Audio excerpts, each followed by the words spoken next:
Welcome to the Blooming League of Original Podcasts.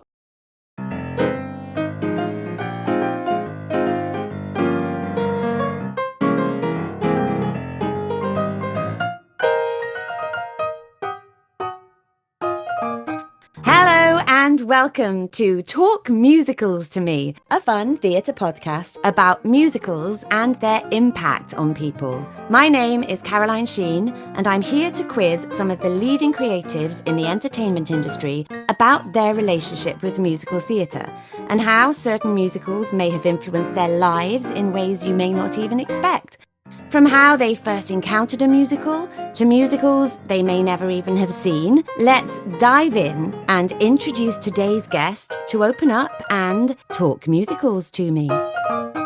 And my guest today is a dear friend of mine who I have known for at least 27 years, I think probably close to 30 years, because we have worked together in two of my favourite musical theatre experiences, Mamma Mia, original cast, thank you very much, and The Light in the Piazza, which was the very first European production of it, which we were both in at Leicester Curve in 2008, I think. 2009. And I met her years before we did Mamma Mia together because her dear friend Kerry Ann Gregory played my sister. We were the two ugly sisters in Into the Woods at the Donmore Warehouse, and Eliza and Kerry are best buddies. And so it was really lovely then to get to work with Eliza. And I always remember my guest today is one of the most incredible people at getting shit done. And I just have so much respect for her. She went and had a most fantastic career as an actress and as a singer. She has beautiful albums out there, and as a musician. And then she went into kind of, what do you call it, Eliza? Because you work for Universal Music, is it? And in a musical theatre capacity. Yes, I founded the theatre division of Universal Music, really to fulfill my dream of becoming a producer and to sort of create a job for myself effectively. And so now you are the producer of, I think, the biggest hit London has had since Hamilton, Paddington the Musical, just won a gazillion Olivier Awards and is just the hardest ticket to get in town. And everyone I know who's seen it adores it. The album is on the Spotify chart. I think Victoria Hamilton Barrett's song has already had like 1 million downloads or something like that. It's so exciting. It's really capturing the public's imagination, as of course Paddington would, but that wouldn't happen if it wasn't for you, Eliza. And I love what you've done, your journey to how you've got there, and I honestly can tell you there was no doubt in my mind that you would achieve this at some point in your life because you get shit done. And I'm so thrilled that you're here with me today to talk musicals to me. Eliza Lumley, woo! Welcome. Thank you, Caroline. Oh my goodness, what an honour. What an introduction. I don't know how to follow that, but that is just so beautiful, everything you've said. And I remember you from the original Mamma Mia. Oh, gosh. I remember the creative force that is Caroline Sheen. We were so young. Exactly, back in the day. We had such fun, and also we had such kind of opinions about it, didn't we, at the time? Yeah. And I think actually all the original Mamma Mias, I do think Phillida, in a way, she might not agree with me, but looking back on it, I do think that she cast people with opinions, perhaps on purpose. Yeah, I think you might be right there. To kind of really create that show and to bring their sort of whole selves to the experience. And it is interesting how many original Mamma Mias, both in the UK and in the US, actually have gone on to do other things in the business in other ways. Oh, really? Yeah, and also just to be very meaningfully still in the business and done some extraordinary things. So I thought that was extraordinary. When we all gathered a couple of years ago for the 25th birthday, you know, we're all still really tight with each other, and it's really lovely to catch up. And we all think we're the same age as we were back then, don't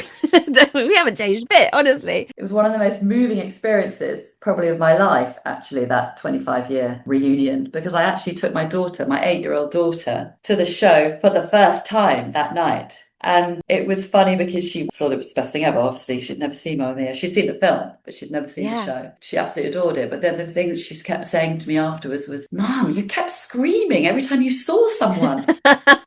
So she was experiencing me, obviously feeling like I was back being 20 years old, or whatever we were, 23, 24. So it was very moving on all accounts, but she certainly saw me doing that thing that you've just described, that we all felt like we haven't aged at all. Yeah, a really special experience, wasn't it? And you were just saying how much that experience on Mamma Mia has put you in good stead to actually produce a brand new musical, because we were a very unexpected hit musical. I think it's fair to say nobody really knew where we were coming from or what we were doing. A jukebox musical hadn't really been invented then, and that was quite an experience for us all, wasn't it? It really was. And it was also that something which, well, obviously I've just replicated with Paddington, but opening a musical straight into the West End. Yeah. There's not many musicals that have opened straight in the West End, and there's not many musicals that have been hits. I mean, obviously Paddington's still in its early days, but it's doing extremely well. But musicals that have really sort of hit the ground running, as it were, from starting in the West End. And so I found myself, when we got to the theatre, we got to the tech, and we got to the previews, you know, just subconsciously really drawing on all that previous experience. Yeah, very much so. And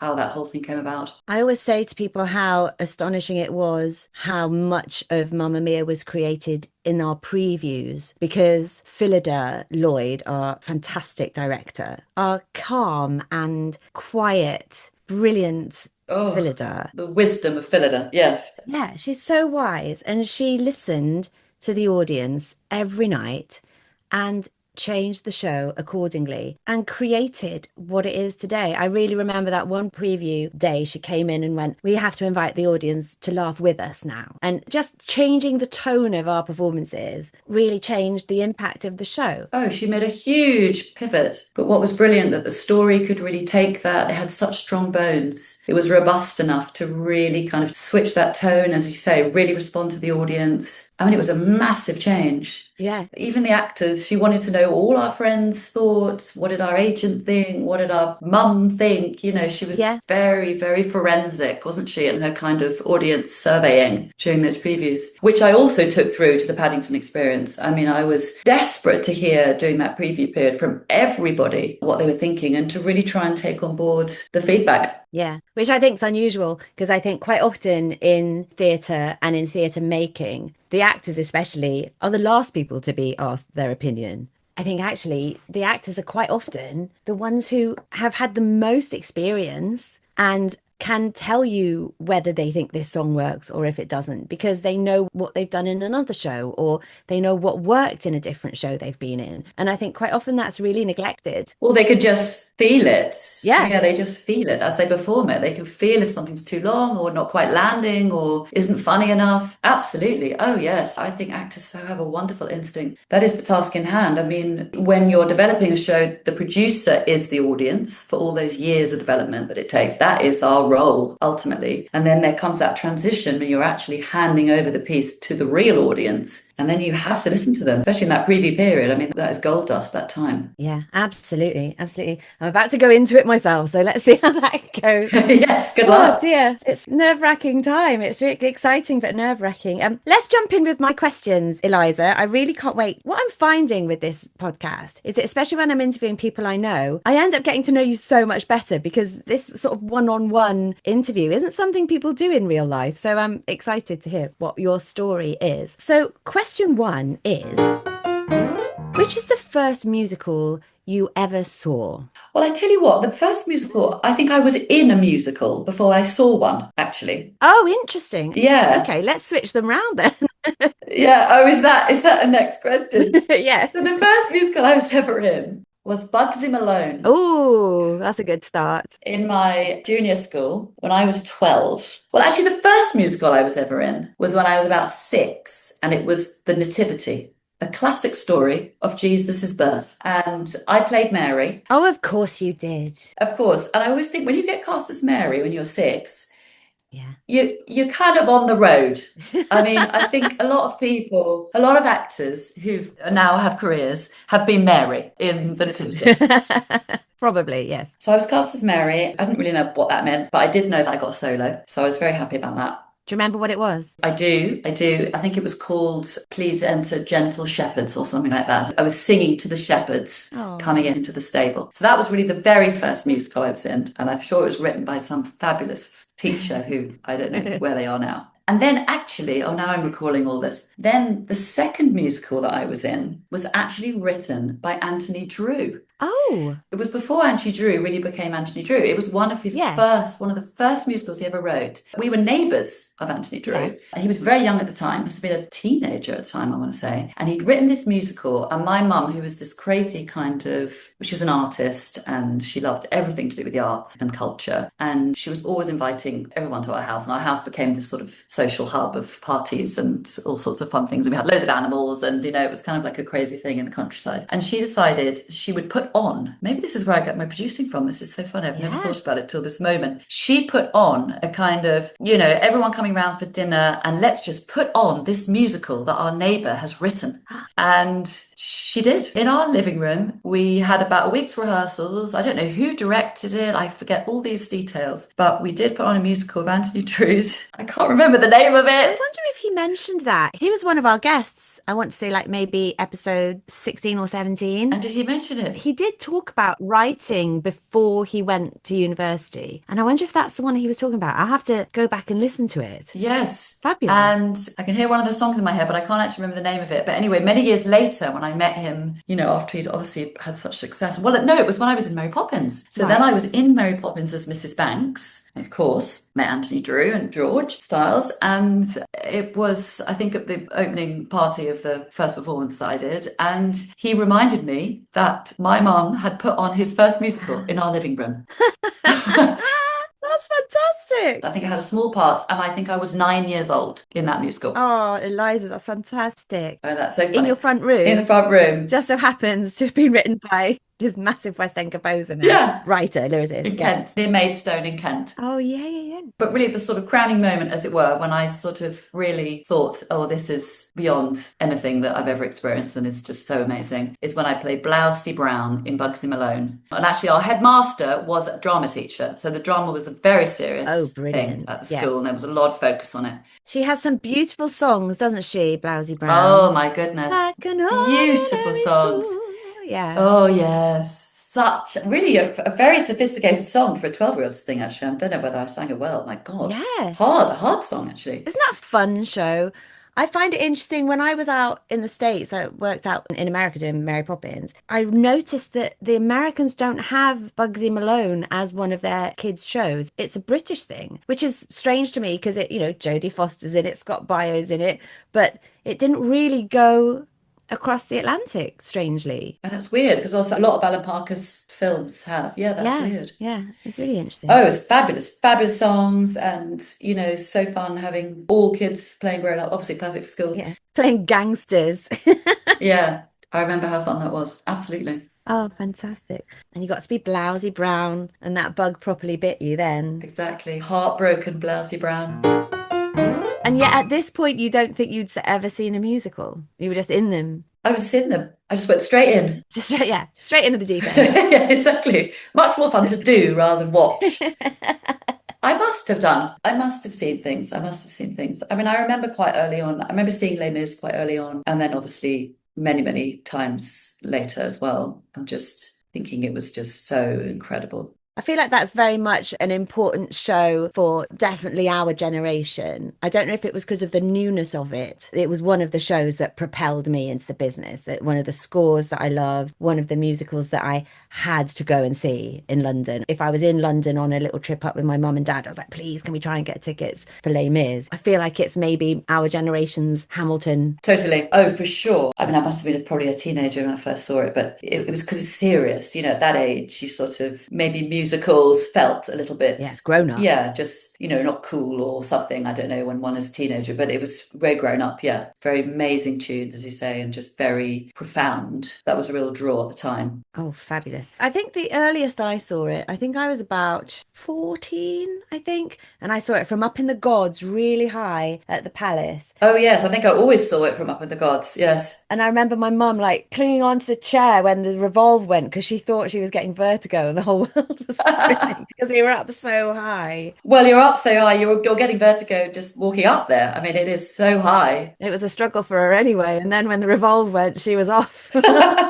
Bless her. Then I remember the next time I saw Les Mis was when I graduated from the Royal Academy of Music. Yeah. And it was so funny because 3 or 4 of the people in my class actually got into Les Mis immediately. Wow. I did not, but they did, and we were so happy for them. Graham Mackay-Bruce was Marius. There was somebody else was Cosette. It was the same year that I graduated. Yes. Yeah, because Graham was in it. It was when I was down the road doing Greece, and my friend Diane was in it that time, and she'd just graduated as well and went straight into Les Mis. And so it was incredibly moving. It felt so moving watching it kind of with my class in it. We joked that it was like one of our showcases, a Royal Academy showcase in the Palace Theatre. That's very cool, isn't it? Yeah. It's wonderful to revisit shows and come back to them with a completely different perspective. I've experienced that many times in my life. Because we grow older and then different parts of the show resonate, speak to us at different times in our life. Of course. Absolutely. I went back to see it recently for its 40th birthday, and I was sitting there going, Madame Thénardier is a great part, isn't it? And I'd never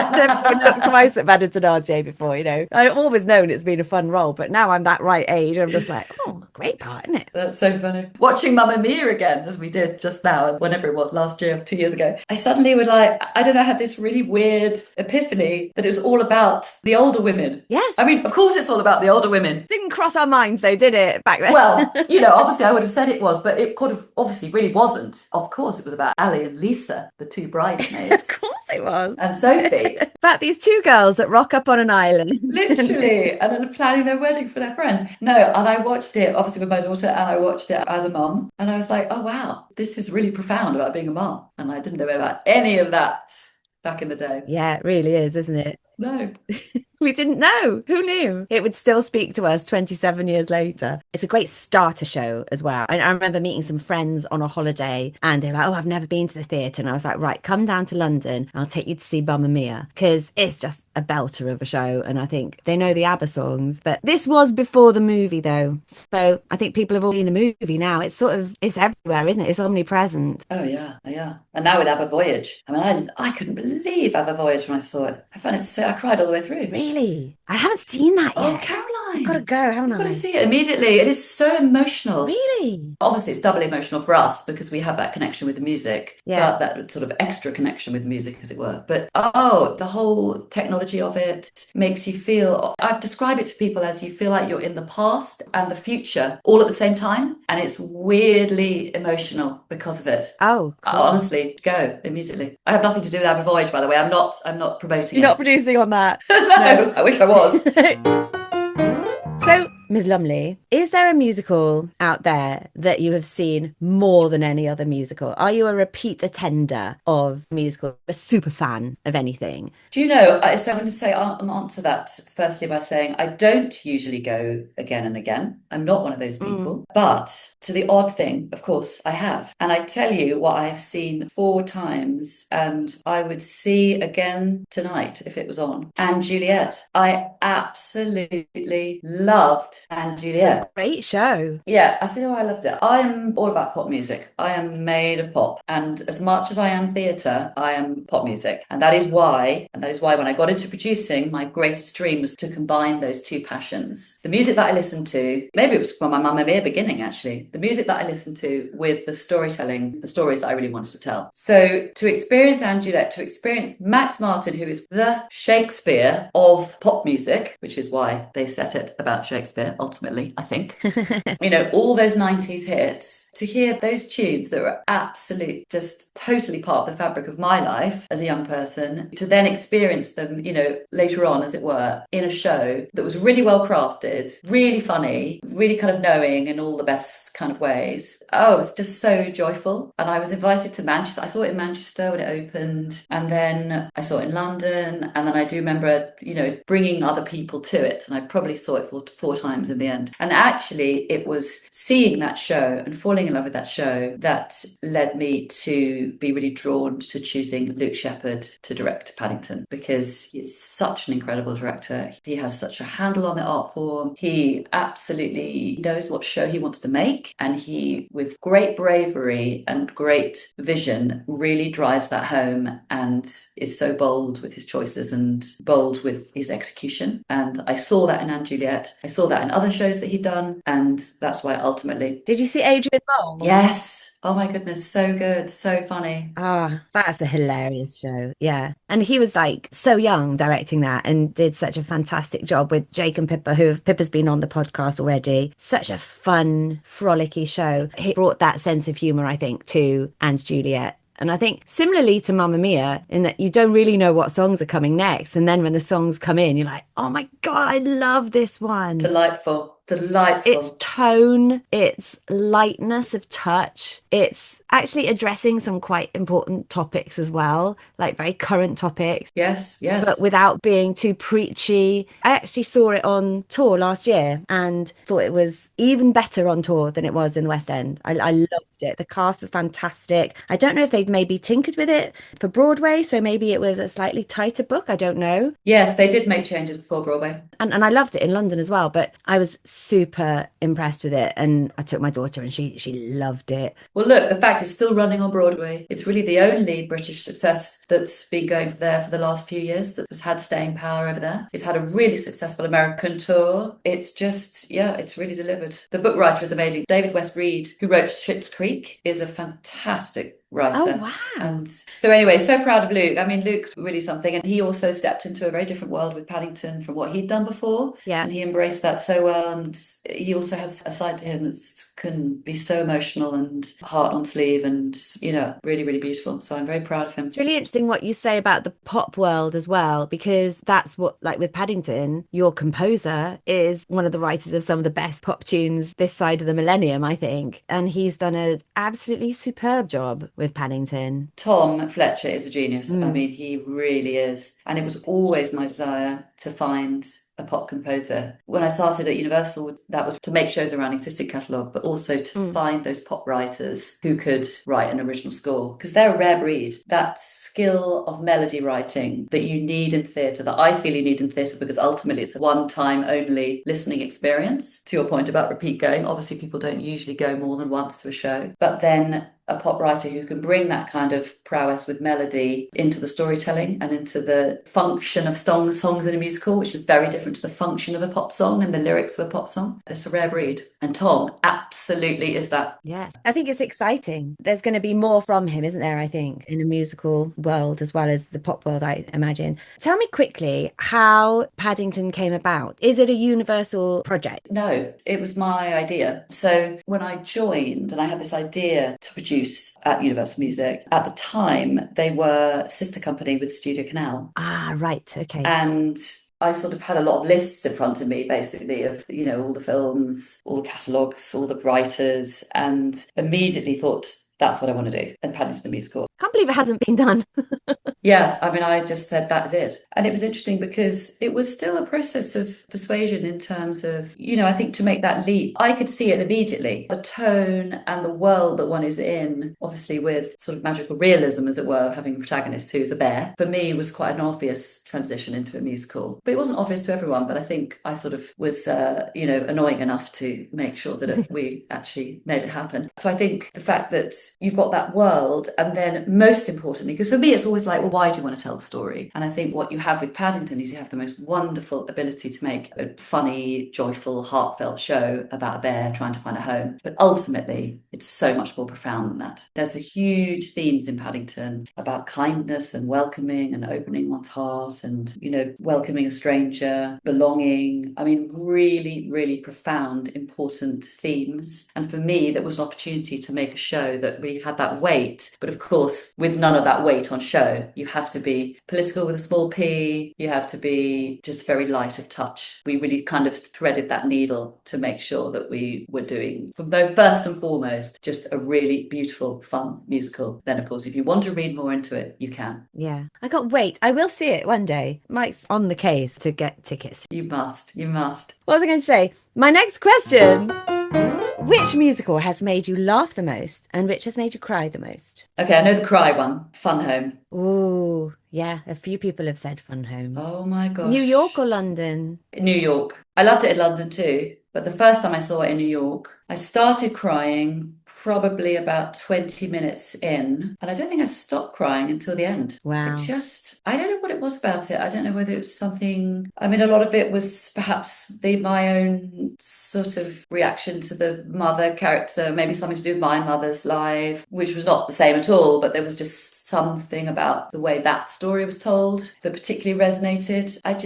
And the music is obviously utterly beautiful. I just really, really, really found that so moving. Yeah. When something is a true story, it takes you in directions that you don't expect, because that's what life does, isn't it? Did you know anything about it before you saw it? I don't think I did. No, I don't think I did. I think I just went because it was Tony nominated, and yeah. My husband did the same with Fun Home. He went and saw it in the States. And when he talked about it, when he came home, he was like still like really emotional about it. And it'd been like 3 days since he saw it, and it was still really raw for him. It's happening again here. I think it's going to be in Manchester, Royal Exchange, with an old pal of ours playing the dad. Have you seen? I heard it was going to be on, but I don't know who you mean. Who is in it? Nigel Harman, dear. Oh, yes. Our original Sky. Our original Eddie. Oh, yes, he wasn't Sky. Andrew Langtry was Sky. Yes. What am I talking about? Yeah. Oh, my goodness. I think, do you know what? I think for me and you, it does feel like he was our Sky, because we covered Sophie and he was the Sky cover, that he feels like he was our Sky. Isn't that funny? That is so funny. Yes, he was actually my boyfriend in Mamma Mia. And that was a very, very important subplot that I think was dropped or just very subtly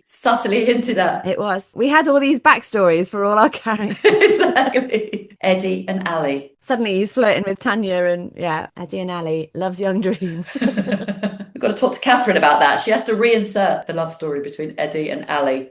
Yeah, come on, the sequel. They're always looking for other plots for Mamma Mia. Get the sequels out of the other characters. So which one do you think has made you laugh the most? Do you know what? I'm going to say a really obvious one, but it is really, really funny. It's the Book of Mormon. I mean, I think probably that's the thing that I found then. I haven't seen it for many years, actually, but I think when I first saw that, I thought that was unbelievably funny. And I sometimes think that musicals, or theatre in general, actually, is sort of only quite funny, but people get swept up. The audience gets swept up in laughing at what I call theatre funny, which actually isn't actually funny. And sometimes when you step into sort of the real world, you sort of check yourself and you go, well, maybe that was theatre funny rather than actually funny. Theatre funny. I love that. Theatre funny, yeah. Yeah, I'm very keen on real funny. Yeah. And I find the Book of Mormon really funny. Like, genuinely funny. Properly funny. Yeah. Yeah. Oh, I certainly did. I think you're right. I think it is that kind of, if you try and explain to somebody a joke in a musical, you do end up sort of going, you sort of have to go and watch it to get it. It's not something that stands up on its own. Whereas you explain some of the stuff that comes in Book of Mormon, you will definitely get people laughing at the story that you're telling, you know. Yeah, for sure. So, Lady Lumley, this is my confession question. I have never seen a professional production of West Side Story. Is there a musical out there that you regret that you haven't seen yet? Oh, well, I tell you what I've never seen, and you mentioned it just now. This is a big confession. I have never seen West Side Story. No. Yes. Well, actually, I have never seen West Side Story, but I have been in West Side Story. I played Maria in West Side Story in Edinburgh when I was at Cambridge University. Oh, wow. Back to my school days. Gosh, I was busy doing musicals at school, wasn't I? I played Puerto Rico, you know, the one that starts the... Rosalia. Oh my God, you know better than me. I played her in school, and then I played Maria in Edinburgh Fringe a long time ago. I don't think I've ever seen a professional production of West Side Story. There we go. See, it's not just me.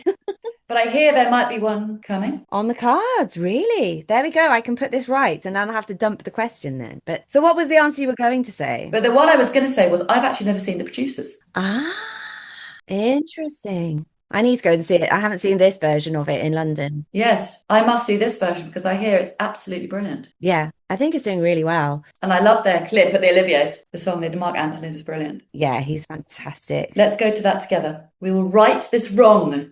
Yes. That's a date. Brilliant. Eliza, let's take a little break and I'll come back in 5 minutes after the interval for Act 2 of Talk Musicals to Me. So, on Talk Musicals to Me, I thought I would use this opportunity to support some friends of mine who have small businesses. And I put a message out on my social media to see who would get in touch and to see how I can help them amplify their voices. So, I have a couple of ones that I would like to mention today. So this one is from my friend John Chartres, who runs a small business specialising in accounting for the arts, self-employed actors, musicians and stage management, as well as small production companies. Friendly advice and good value for anyone who wants to get in touch at fresheyesfinance.co.uk. And this is from a dear mummy pal of mine called Lucy McCrudden, who runs a non-profit called Dance Mama, which is dedicated to supporting parents who dance on and off stage. With evidence-based information and support, plus over 80+ stories, we help parents continue their careers in dance from a physical, mental, creative and logistical viewpoint. Check out www.dancemama.org to see how they can help you navigate your career as a parent. And finally, Jessica runs something that sounds like great fun, a thing called Showtime Circus, which can be found at Showtime_circus on Instagram. It's a circus school franchise and helps other small business owners franchise or license their business. It's based in Birmingham, but I think there's lots of them around the country. So get online and have a look if you want to learn some circus skills. Hello and welcome back to the second act of Talk Musicals to Me with the incredible ELIZA Lumley, producer of the multi-Olivier award-winning Paddington the Musical. So we talked a bit about Paddington earlier. Tell me more about how that came about, because you said, you picked Tom and you wanted the sort of the pop and the musical theatre to marry. And so what were the steps then involved in going, I'm going to do that as a musical? How do you make that happen? Well, it started a long time ago. It was about 10 years ago now that I sort of first thought Paddington should be a musical. And because I was working with Universal and their sister company was Studio Canal, who had just made the second film, it kind of came into my thoughts and it seemed just so right to be a musical for many reasons, not least because it's a really, really profound story. I mean, it's a story about a bear finding a home, and it's full of joy and full of fun and potential comedy and all the wonderful things that a musical should have. But most importantly, it's a story about belonging and acceptance and opening one's heart and seeing the good in people and kind of all the things really that as development went on, the world seemed that they needed more and more. I'm not saying we are solving the world's problems with Paddington the Musical, but we certainly have had the amazing experience of people going to it and coming out and saying, I feel a bit better about the world. Yeah, which we need right now, hey? Yes, exactly. But, making a musical is a long process, 8-9 years of development. I actually was pregnant when I first started, and my daughter is now nearly 9 years old. Wow. So I know exactly how long it's taken because I literally have a child who is the same, slightly taller than Paddington now, actually, but pretty much also the same size. It's a different kind of production. Exactly. Really, the job of the producer is to have the vision and to know what story one wants to tell and what the theme should be, which I very much did. And then I chose a partner in Sonia Friedman. Did you feel like you needed a partner for it then? Like you didn't want to do it on your own? Oh, yes. I think these big musicals, especially with a big property like Paddington, it's, two heads together is always the best way. And it has been the most brilliant partnership. I mean, we had a great kind of meeting of minds at the beginning about how we wanted to do it. And we come from quite different worlds. So I think we brought a lot of different things to it, and we just really enjoy each other's company. And we sort of, it's been just a kind of a wild ride in many ways. She's an incredible force of nature, isn't she, Sonia? She absolutely is, yeah. She's wonderful. And I brought on Luke Shepherd. We've talked about Luke, who I just wanted that sensibility that he has he makes theatre for everyone. And I think Paddington, the essence of that story is for everyone. I mean, the demographic is huge. And the idea that it's not just for theatre goers. I really wanted this experience to be for everybody who wants to kind of come on that journey with us. And Luke really brought that. And I thought the kind of clash of that with the sort of whimsy brand of Paddington that could be quite a traditional telling of that story, but we kind of clashed that together with a pop sensibility, really, and certainly with the music with Tom Fletcher. So really, once we hired the team, it was a matter of honing the story. We did many, many workshops. We probably did 8 or 9 workshops. How long did it take you to work out what to do with the bear? Oh my goodness, that is such a key question. The first question we asked ourselves was, what story do we want to tell? And the second question was, oh my God, how do we do the bear? How do you make a protagonist of a show who is a bear and 3'6" tall? How do you do that? And how do you do that live in the room? Because of course the film, there was so much CGI involved. And we workshopped 3 different ways. We workshopped a puppet, which was beautiful and emotional and all the things that puppets can be. And then I was introduced to the people that make the Star Wars creatures. And Sonia and I went along to Pinewood Studios because the big question was, how do those creatures work in the room? And we experienced them and we thought, oh, right, okay, there could be something. There is a world in which we could just fulfill our dream, which is to have Paddington on stage alone, because of course the story really demands that. It's a story about finding a home, so it's really, really appropriate that at moments he should be alone, i.e. without puppeteers. And also how the audience just want to come into a room and there is Paddington. And also I always felt that puppetry, you know, I love puppetry, but I think people who love theatre really appreciate puppetry, perhaps more than people that aren't so used to going to the theatre.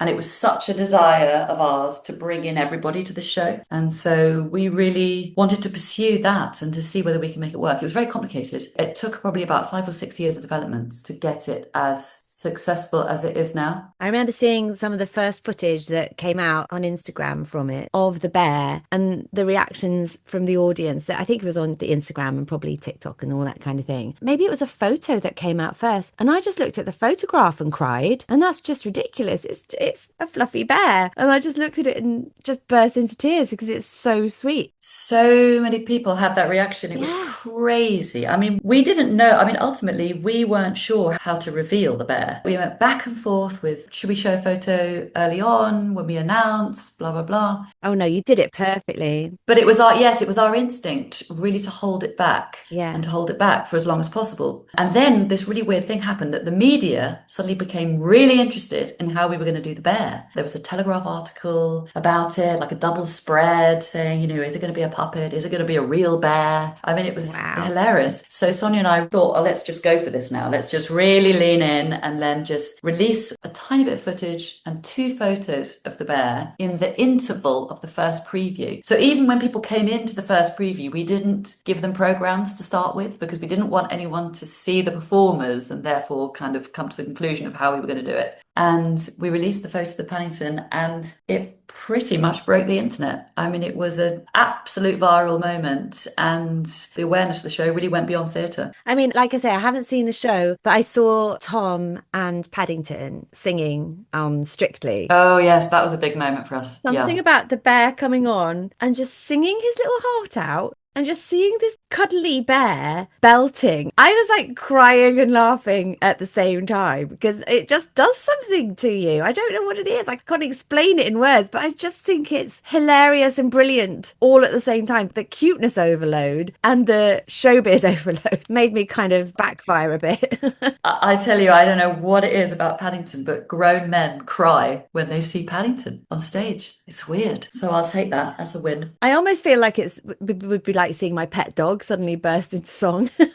It's just like, oh wow, she can sing. Do you know, it is totally. I mean, Sonia and I both have dogs. We're both actually obsessed with our dogs, and there is exactly, it's like your dog and the love that you have for your dog. It's like, I think, your first toy coming to life. I think the emotion is actually very sort of almost like one's earliest memory. You know how we all have our teddy bear, and when we're that age we think that we talk to them, and people go straight back to one of their earliest memories, I think, seeing their toy come to life. My first teddy bear was Paddington. Caroline, you've got to come and see the show. I did. What's going on? I was so little when I had Paddington that my mum, if it was raining, I wore Paddington's wellies, the wellies from my teddy bear, because they fitted me. Because they were the right size. That's stupid. Yeah, I used to wear Paddington's wellies. Anyway, we must crack on with my next 5 questions before we just talk about Paddington non-stop, which I would love to do, but that's not what the podcast is for. If you were the person who runs all the schools in all the world, what musical would you put on the school curriculum? Oh, I tell you what, I perhaps wouldn't bring to schools, which I did, it's really not the question you've asked. There's definitely a lot you shouldn't do in schools. Exactly. I did twice, I think. No, I did when I was actually working as a professional actress, but I played Nellie Forbush in South Pacific twice. Okay. Once in school and once at Grange Park Opera. Oh, yeah. Directed by Craig Revel Horwood, I have to say. Oh, wow. He was fabulous. Yeah. Brilliant director, actually. Brilliant director, exactly. And brilliant choreographer, obviously. And I really would not do that in school these days because I find the politics of it perhaps now slightly... Bit questionable. A bit questionable, yes. Just a bit problematic. Exactly. Like actually a lot of those older musicals perhaps are. I tell you what I think is perhaps the perfect musical, and certainly for a drama course or for kids that are interested in theatre and writing. I mean, you can't get much more perfect than Guys and Dolls. Yes. In terms of structure, I think Guys and Dolls is so well crafted. Obviously, the songs are amazing. But the way that the book functions and the way that the book is written is pretty much perfect. Yeah. And I think underestimated, actually. Everyone talks about it being, a fabulous score. Like you say, the book is immaculate, really. The book's a masterpiece. It really is. And ultimately, the performer is only as good as the material. And so to have such brilliantly crafted material is only going to help kids and school kids to kind of get their head around it. I always think that about Hamilton. I mean, look, Hamilton, I would say, because one learns so much from Hamilton. Huge amount, yeah. And I always think, obviously, the material of Hamilton is just unbelievable. And I think every time you see it, I remember having seen it in New York, and then I remember seeing it in London and thinking, wow, we have such good performers in this country. Which we do, but you're just elevated by the material. Yeah. Mike would be good, obviously, with any material, Caroline, but... Obviously.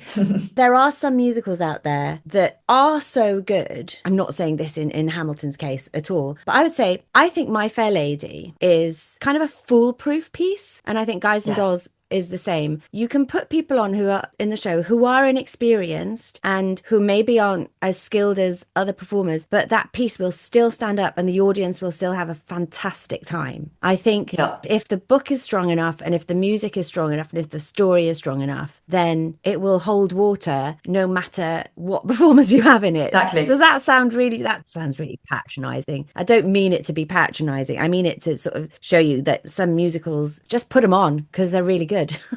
Yeah, and some are just too difficult, and certainly too difficult for kids to get their chops around. Yeah, absolutely. But you're right, and I think to have the robust material as a starting point that sets everyone up for success is a great idea.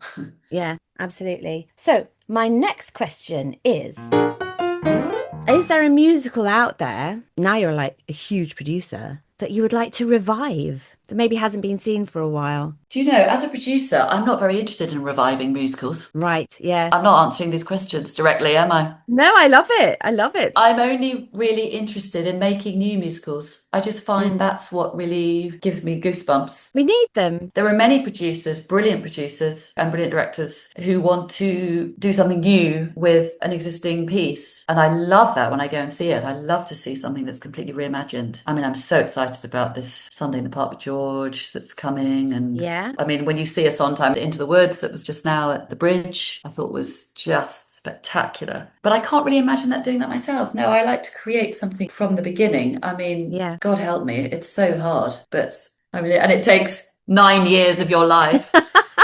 Yeah. Which is not always a good choice. But that's really where my passion lies. Let's not do revivals because, like you say, let's create new stuff. And please continue to do so. So my next question, Eliza, is there a musical out there that ever encouraged you to make a strong choice in your life, to change your life? Did you go and see something, maybe like Paddington, and feel better about the world after seeing this one? Oh my God, that's such a good question. I'm not allowed to talk about Paddington, am I? You can talk about Paddington. Of course you can. He's a very special bear. He is a very special bear. And it is about how to live one's life. Yeah. Well, then say Paddington. I think that's fine. It's been your life for 10 years, Eliza. You're allowed to say Paddington. Literally. I've got no other knowledge apart from Paddington. What the hell? It's literally your strongest choice in life. Of course it is, has been to put Paddington on stage. I mean, Yeah. did you have to deal much with the original writers and stuff of the film? Yes. Well, we had the right to use the film script, either of the films, but we did talk to Paul King. Paul King is amazing. And the original writers, we definitely consulted with them, but ultimately hired our own, Jess Swale, who wrote the book, was our writer. But it was very interesting to talk to them to sort of get into the world of it. This is probably a question you've been asked a lot and you might not be able to say on this podcast, but saying you had the choice between the two films, will there be a Paddington 2 musical? That is a very good question, Caroline. I would say, don't know yet. Yeah, because that film is fabulous. Those first two films, I haven't seen the third one yet. The musical theatre involved in that second film, Hugh Grant sitting there in his attic with the Javert costume behind him, is possibly one of my favourite things I've ever seen on cinema. It's unbelievable. I mean, both films all three films are amazing. The first two films are totally brilliant, but actually the sort of jewel in the trilogy, as it were, is really the second film. For us, we were drawn to the first film because obviously in a new medium, you need the origin story. Yes, absolutely. You need Paddington to arrive, you need him to be at the station, you need him to meet the Browns, and then you need the need to find a home in London, which is actually really what drew us, because we could have done an original story, but that's really what drew us to the first film, because you've kind of then halfway through the first film anyway. Yeah. It's a difficult thing, isn't it? I think, because, Lloyd Webber did his sequel to Phantom, but musical theatre isn't really a medium that has had, considering the amount of sequels you have in the movie world, we don't really do that in musicals at all. No. Do we? No, we don't. So maybe you need to forge that path. Maybe we do. Maybe we do. I mean, that Hugh Grant character is so theatrical, as you say. Yeah, you'll have people falling over themselves to play that part, I tell you that. My penultimate question is, what do you think is the secret to a good musical? Well, the secret to a good musical is a good story. It's quite an obvious thing to say, but we are in the world of narrative. And I think a good story needs to make you laugh and cry and whoop with joy, but also to say something that touches you in some way and that is somehow reflective of the time that we're in. And of course, what's amazing about a really good story is that you see your reflection within it. So a really great story is timeless, but feels very much relevant to the world and the time that one is in, which is very interesting. What's that Hamlet speech? It's to hold the mirror up to nature, isn't it?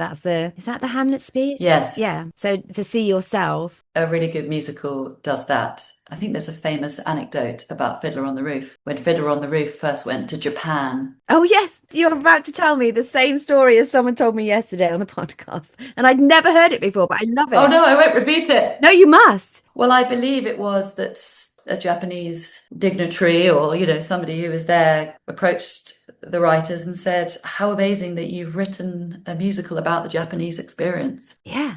Isn't that fantastic? It's so global. Yeah, that's really the task in hand for the story, I think. For a story to be musicalized, it also needs to deal with big themes and it needs to deal with big emotions and it needs to be able to take the weight of people bursting into song and the need for people to burst into song and to dance, very importantly. And then the most important thing is the music, which obviously sounds so obvious, but I think a lot of people who make theatre, especially in this country, who make musicals, get very obsessed with a book. And there is that phrase, isn't there? How to make a good musical, book. I absolutely agree with that. But actually, you cannot make a good musical, ultimately, or a great musical without great songs. You've got to have both things. You've got to have both. I mean, the book has to be strong, but really the songs are the stars. And if you think about all Lloyd Webber's success, Booble Schoenberg's success, really all the great musicals, the songs need to be fantastic. They're what give it longevity, aren't they? Totally. And I think audiences, normal people, as it were, outside the business, they go to musicals because they want to hear brilliant songs and they want to be moved by those songs. Yeah, absolutely. Absolutely. Great answer. I don't know if you can hear this on the microphone, but it has just absolutely chucked it down with rain here and really pelted it down. It's sort of stopped now. But if you're having a day that's grey and lonely, as they say, is there any musical you turn to kind of re-bolster yourself and to pick yourself up, dust yourself off? Is there any musical that can help you change your mood? like that? I don't know whether it's really a bolstering exercise, but certainly a musical that just every now and then have this enormous urge to listen to on Spotify, or rather to listen to one song of it on Spotify, is, and you're going to be quite surprised, I think, when I say this, but you will have a connection to it, is The Light in the Piazza. I Did you know I was going to say I that? was really hoping you were going to, because it's the one I do. Because as well. I'm totally surprised myself that I think that. Well, why do I say that? Because obviously it's, less known, and it is a wonderful piece of work, but it is not in that kind of, canon of legendary musicals, let's say. But there is that one song called The Light in the Piazza. That is the title, isn't it? Of Towards the end of Act 1. Yeah. Am I right? No. Is it the end of Act 1? Beginning of Act 2. No, it's quite early on in Act 2. Yeah. Like the second song in Act 2. I mean, musicals need takeoff moments. That's their sort of superpower, as it were. But the musical takeoff of that number, I'm dying for you to sing it to me now, Caroline, is when Fabrizio, the bit, the culminative moment of that song is just so, the heart just soars so high, and it is so beautiful, and it sometimes calls me to just listen to it, and it's definitely a need. I find that so interesting that you've said that. And I mean, I wonder if it is because we both were in it together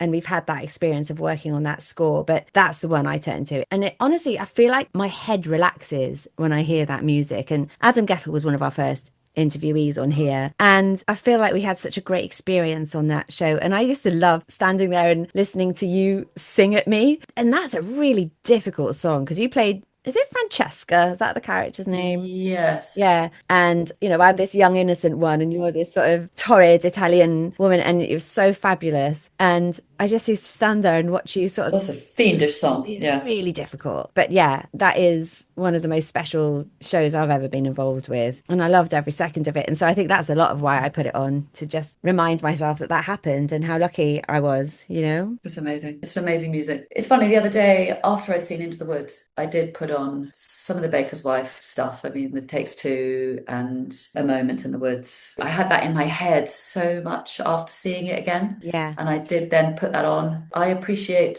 the doing of Sondheim more than, like, being in Sondheim, I always think is perhaps more rewarding than watching Sondheim. People who've never been in Sondheim don't know that it's even better when you're in it. Than watching it, yeah. It's the experience of performing Sondheim is just so rich. It's sublime, isn't it? Yeah. And I've been lucky enough to do quite a few Sondheim shows. And so when I listen to something like Into the Woods, I just imagine being that character. And that is really, really fulfilling. Oh, Eliza, it's been so fabulous to talk to you today. Thank you for all your brilliant answers. I've really enjoyed your take on everything. Obviously, with Paddington winning the Oliviers, and I mean, which must have been an incredible night for you. What do you do now with it? You must be thinking of Broadway and plans for its future. Do you want to hold tight to it a bit longer? What's your schedule, I guess? Is that quite an important thing to start thinking about? Oh, yes, definitely. I mean, we have plans afoot, I will say. I'm not going to say much more than that because nothing has been announced. Yeah. But what has been amazing is there feels like there's been a huge pull for it in other places, which is very, very exciting. We've had audiences come from around the world and people from the theatre industry from around the world. And it will travel and it will go to lots of places. Hopefully it will be well received. But watch this space. There might be an official answer to that question soon.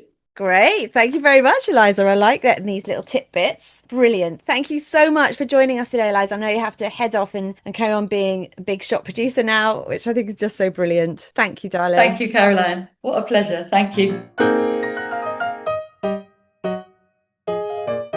Hello, gang. Thank you so much for listening to Eliza Lumley's podcast.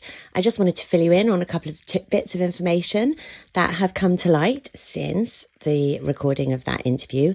And that is that they have, since the recording, announced that Paddington is going to Broadway, which is fabulous. They haven't yet announced Paddington 2, the musical, which would be amazing, let's face it. And I have actually been to see Paddington and loved every second of it. So just wanted to give you a little update there. And thank you so much for listening today. This has been Talk Musicals to Me for the Bloop Network. My fabulous producer is Aaron Ware, and the music you heard is from the pen of the sublime Tom Self. If you get a moment, please subscribe or follow and rate the podcast by clicking the stars below on the podcast page.